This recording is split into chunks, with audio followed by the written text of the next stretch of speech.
Hello and welcome to the She Is Loved Project. This podcast is dedicated to helping you heal from the challenging and painful relationship with your mother so you can finally experience the love you've always craved. I'm your host, Jennifer Arnise. I'm a mother wound coach, author, and healer who believes tenderness and vulnerability are your true superpowers. Sis, it's time to finally heal your inner little girl so you can start thriving and not just surviving. Progressive, irreverent, and real, this podcast will have you laughing and crying at the same time. Trust me, you don't want to miss an episode.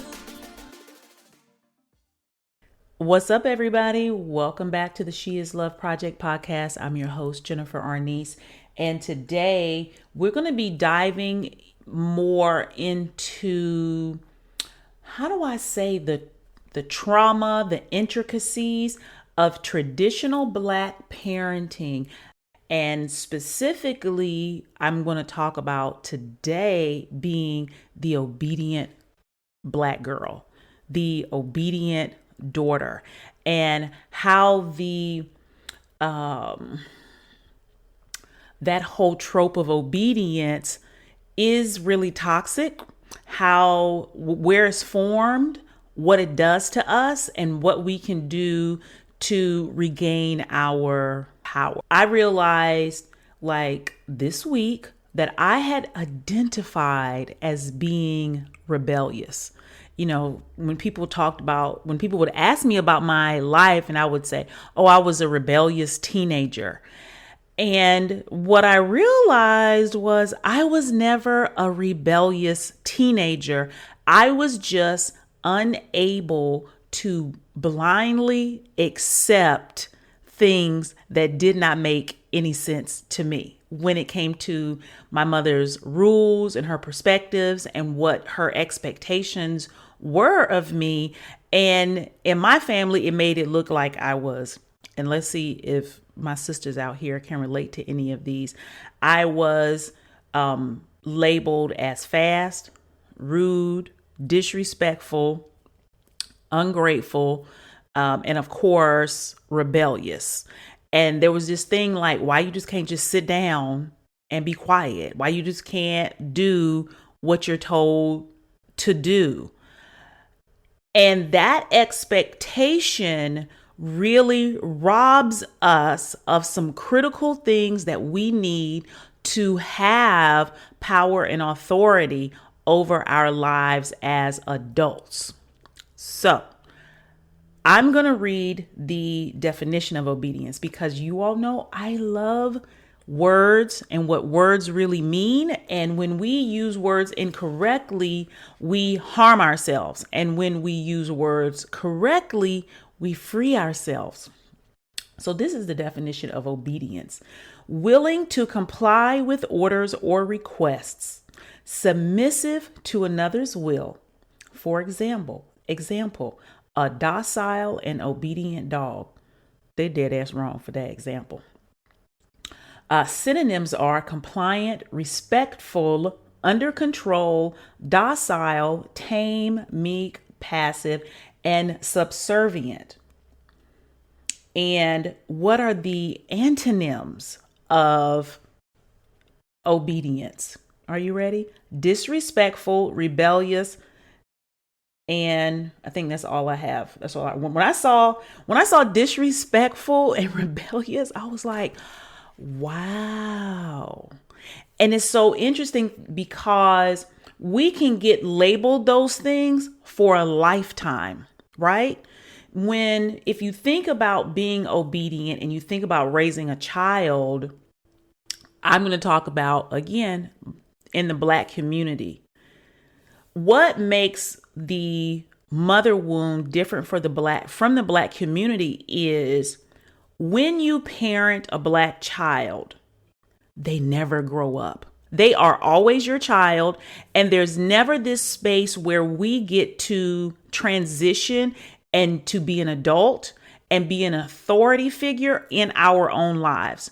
It has been deemed law that our parents, our elders, those around us who are older than us and who parented us in some sort of way, still have the final say on our lives. And because of that, we have to behave and show up and perform in a way that they approve of, because if not, we will be seen as these things that I just said: disrespectful and rebellious. We will be seen as ungrateful. We will be seen as rude. And there's nothing worse than being disrespectful if you're a Black person. Like, that's the worst thing you can be, is disrespectful. I don't even know how it came to be like that. I take that back. I bet you all of this fucked up shit that we learned about how we should behave and how deeply ingrained it is in us is through slavery. It's through chattel slavery. It is through this idea that if we don't behave in a way that another deems as appropriate, we could end up dead. We could end up being sold off. We could end up being stripped of our clothes and had 20 or 30 lashes on our backs. We could be beaten. We could be raped. All of these things to put us in our place so that there was this sense of control and subserviency on behalf of enslaved Africans, so that the white folks could be happy. So massa could be happy. So that idea of being disrespectful and not honoring your elders or honoring your authority figures is something that is it is a part of our post-traumatic slave disorder that was directly brought into traditional Black parenting, because traditional Black parenting, American parenting, is colonialized. It is rooted in the basis of westernized Christianity. You sin, you're going to hell. These deep ideas and ideologies around being punished. And those things they were formed in our households, and they never went away. And one of the biggest ones is this whole idea around being obedient. And why is it so important that Black children are obedient? Why they're seen and not heard? Again, this is still the parenting tactics that were passed on to us from slavery, because obedience, check this out. If I can get a child, so you have to, let's take it all the way back to the 1600s. Let's take it back to the 1960s. Okay, let's just take it back a generation. If I can control my child, if I can get my child to be obedient, guess what? There's a greater chance that I can keep them safe, that I can protect them. That's the survival parenting that I'm talking about, that was a necessity in the Black community that then also created trauma in us, right? So we have a history of this whole idea of obedience and being respectful in the Black community and how children are seen, right? The fucked up part is, like I said earlier, we never get to grow up and grow out of that. And if we do things that are outside of what the elders or the community or our parents deem as acceptable, then we become ostracized. We are, I call it blacklisted in our family. We are shamed. We are talked about. And that in and of itself is enough to pull someone back into compliancy. And I believe that this obedience is really put on young girls more than it is on young boys, because of the lack of self-protection that girls have. boys are bred to believe they are physically strong so they can protect themselves. Where girls are not given that same ideology around you can physically protect yourself so you can take more risks. We're seen as having less value because we're women, less value because we're Black. And therefore, we have to be protected more and really learn to manipulate the system. I'm not even going to get into the manipulation of, I'm not even going to get into that today. But what I want us to realize is if you grow up and you're an adult and you don't own yourself, if you don't have autonomy over yourself mentally, physically, emotionally, and spiritually, how can you be running your life? How can you make choices that are rooted in authenticity? How can you make choices that are genuine? How can you gauge if you're really happy if you have been taught all of your life that your job is to make other people happy, which is obedience? I want you to behave in a way that I say that you should behave. And if you don't, you will be punished. As an adult, that shit is crippling because, for one, you never got the chance as a child to be curious, to be explorative, to be creative, to make mistakes, because the demand was obedience, that things be done a certain way to meet the approval of your mother or your caretaker. So you didn't get a chance to ask questions about the world and how things work. You didn't get a chance to evolve naturally and come to your own conclusions. Your critical thinking skills are probably whack as hell because you didn't get the opportunity to form your own ideas and make decisions for yourself and decide what was good and bad for you. You didn't learn how to be accountable to your actions. It was just you being told what to do and what not to do. And that will leave you crippled as an adult, because guess what? Now you're looking to other people. What should I be doing? You're looking to other people, comparing yourself to them, trying to get an honest, genuine read on who you really are, what you should be doing, where you should be in life, and what's the next thing you should be doing. If you were taught to be obedient, there's a really great chance that you lack a strong inner guidance. Your intuition, you don't even know what that is, because you never were given the opportunity to cultivate a relationship with yourself. And that is why the mother wound has to be healed.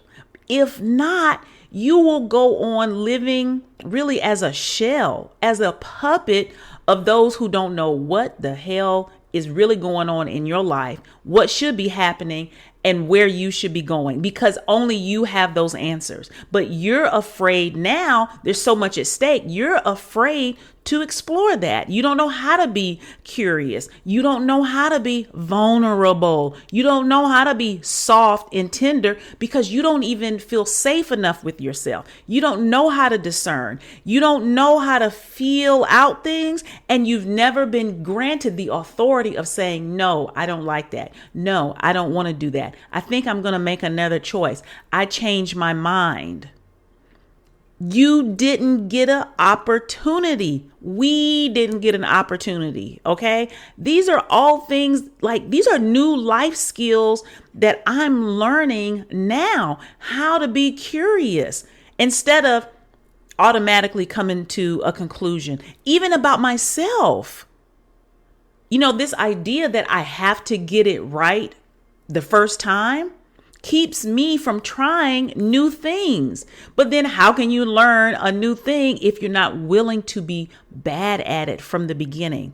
If you were raised as the obedient little girl, there's a great big chance that you didn't get a chance to explore like that. And you didn't have someone who could validate you and see you and say, oh, I see how you came up with that.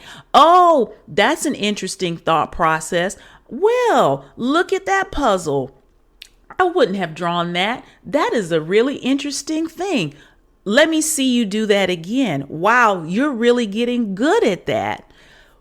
When obedience is the priority, we're robbed of that creativity. We're robbed of building that relationship with ourselves, and it creates a fear in us. That to me is where we get a lot of anxiety. We get a lot of ADD, a lot of ADHD, because there was no grounding for us. There was no steadiness of us, opportunity. There was no steadiness of opportunity for us to be who we are.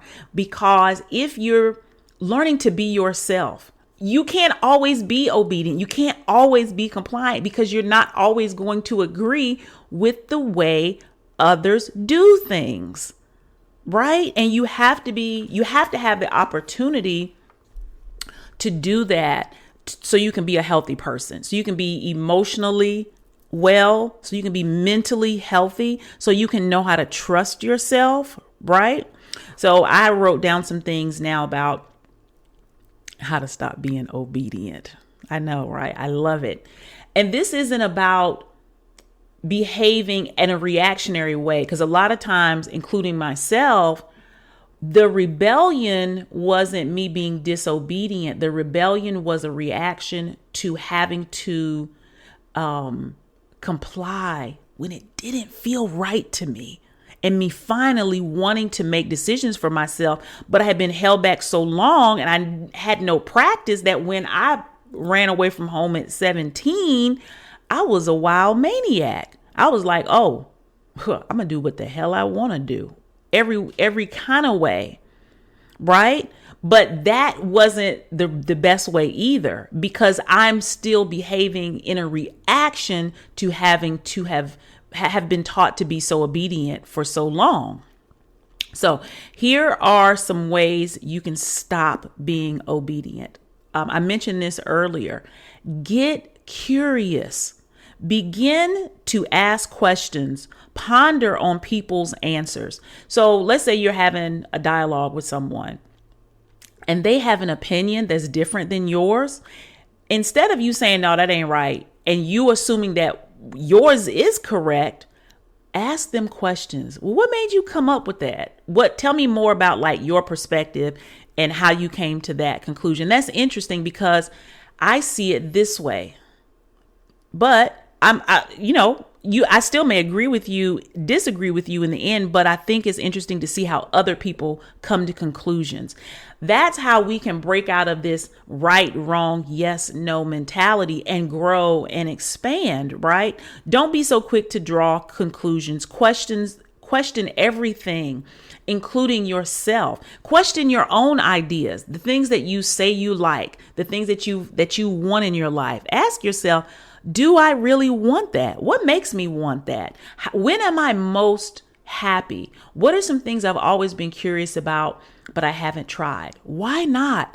Get curious with yourself and start to open that up without judgment. There's a lot of shame and judgment attached to obedience. So if you want to break out of that, you also have to give shame and judgment a break and give criticism a break when it comes to that inner inquiry.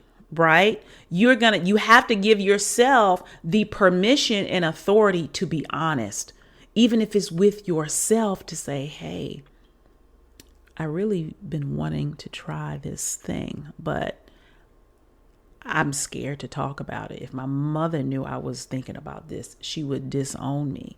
My friends would think I'm crazy. I don't even know how to talk about it, but something about it keeps calling to me. I'm going to explore it. I'm going to give myself permission to explore that. And I don't have to come to a conclusion. That conclusion is what fucks us up. When we think we have to know what it looks like at the end, you have no idea what it's going to look like at the end because you're not going to be the same person at the end, right? So that's one. Two, I want you to try new things. Doing this podcast is a new thing. I get nervous and scared every time that I'm not going to have anything to talk about, that the shit is not going to make any sense, that it's going to be all over the place, that nobody's going to understand what I'm saying. And so even today, because I was starting to procrastinate, I was like, why don't you release yourself from this requirement you have to make a great podcast and just do the damn thing? You made a commitment, so your job is to do it. Don't worry about everything else. You will get better the more you do it. It's okay. Again, this is the reparenting I talk about. This is how I talk to myself. It's okay. Lower your standard and your qualification for good, sis. We're just learning. We're constantly learning. So find something that you would like to do and don't make it about you got to make money, you got to commodify it, or you want to see how good you're going to get at it. Just something that you would like to try and just enjoy that and live through the mistake of it. Live through the being really awful at it and enjoy it. And instead of looking at the finished product of a thing, be observant of how you feel when you're doing the thing. Are you in the moment? Do you feel like yourself? Are you relaxed? Have all those thoughts you had in your mind subsided? Wow, maybe that's the point of it.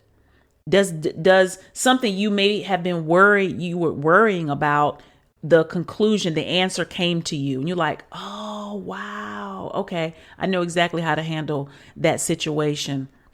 Try new things. Even if you never get good at it. This isn't about that. It is about, again, that inner exploration and finding out who you are and continuing to build a relationship with yourself.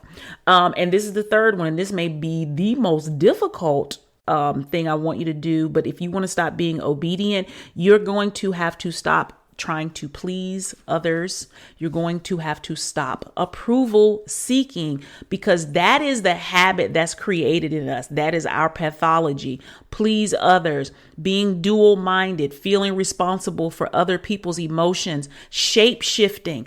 Oh, I'm going to show up this way with this person so they'll approve of me. And then when I go over here, I'll be this way. All the while, guess what you're doing?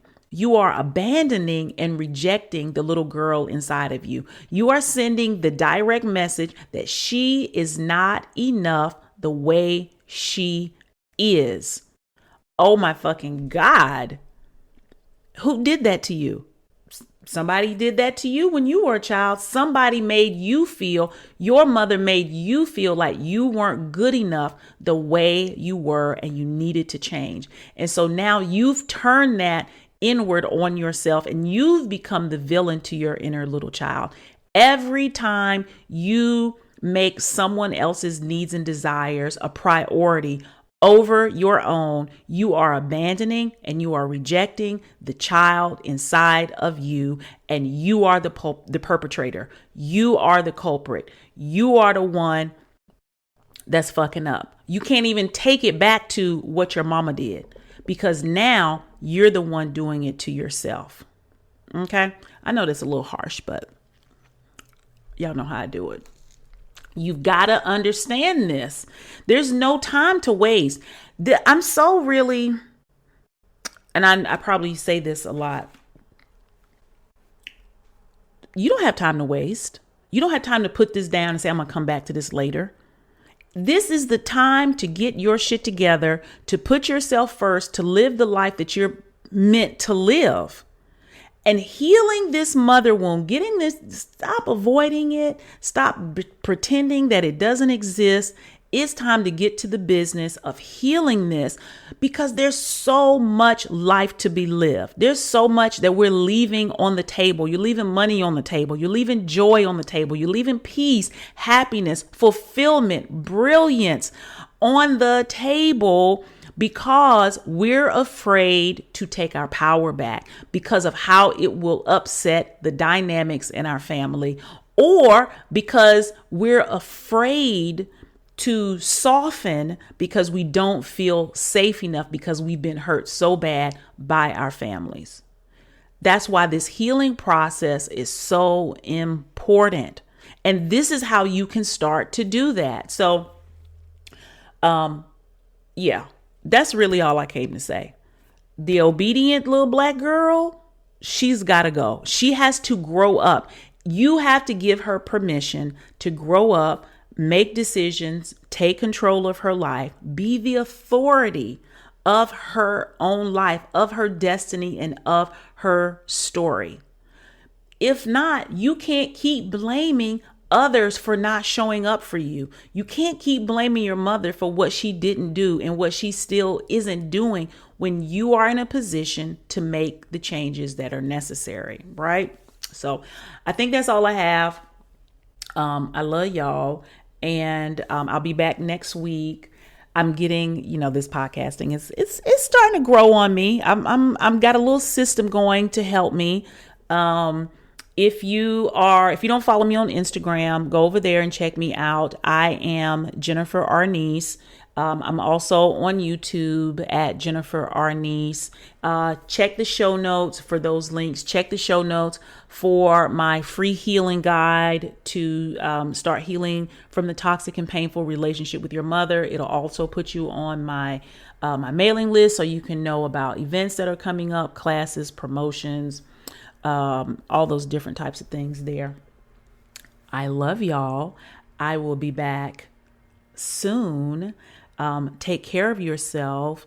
Be kind to yourself. Be gentle with yourself. Love on yourself. Trust yourself. Do something this week that shows that you trust yourself. Okay? And I'll see you guys a little later. Bye. Thank you for joining me on the She Is Loved Project podcast. Every week, I'm committed to reminding you that you are loved, you are seen, and you are heard. If you found value in this episode, please subscribe, rate, and review it on iTunes and your favorite platforms. And if you're feeling really supportive, click the link in the show notes and consider supporting me via Patreon. This community support goes a long way. Thanks so much and see you next week.